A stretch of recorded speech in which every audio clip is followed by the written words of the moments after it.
Report की गौरव हमारे साथ जुड़ चुके हैं जानकारी लेकर। गौरव, गुड मॉर्निंग, बताइए।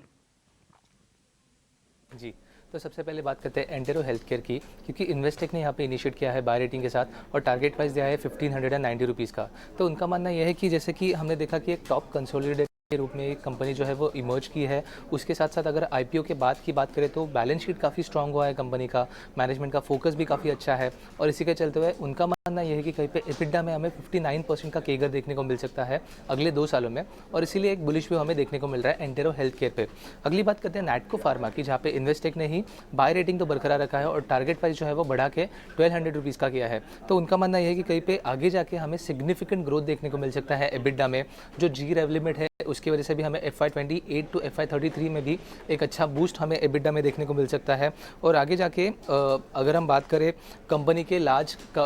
बेस बनाने के प्लान की, तो उस पर भी काफ़ी अच्छे ट्रैक पे चल रहा है कंपनी और इसीलिए एक बुलिश व्यू हमें इस कंपनी में भी देखने को मिल रहा है इन्वेस्टेक की तरफ से। अगली बात करते हैं इंडस टावर की, जहाँ पे CLSA ने रेटिंग जो है वो बढ़ा के बाय रेटिंग पे किया है और टारगेट प्राइस जो है वो भी बढ़ा के 355 रुपीज़ जो पहले था वो बढ़ा के उन्होंने 450 रुपीज़ का किया है। तो उनका मानना है कि कहीं पे ये जो वोडाफोन आइडिया में फंड हो रहा है उसकी वजह से एक अच्छा और एक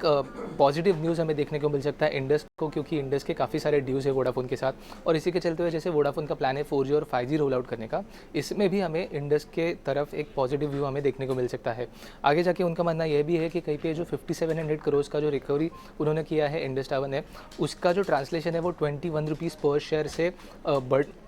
बढ़ने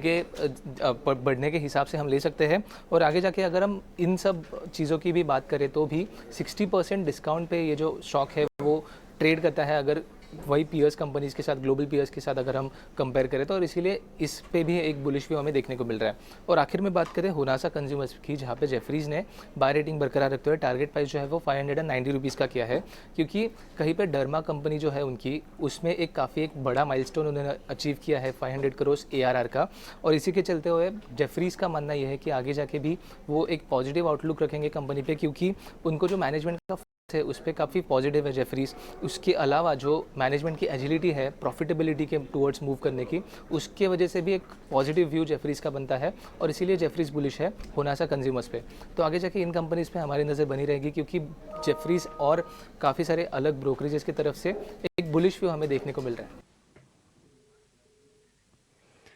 ठीक है, तो ये हैं ढेर सारी ब्रोकरेज रिपोर्ट्स, इस पर आप नजर रखिए। बहुत बहुत शुक्रिया गौरव आपका ये पूरा अपडेट देने के लिए।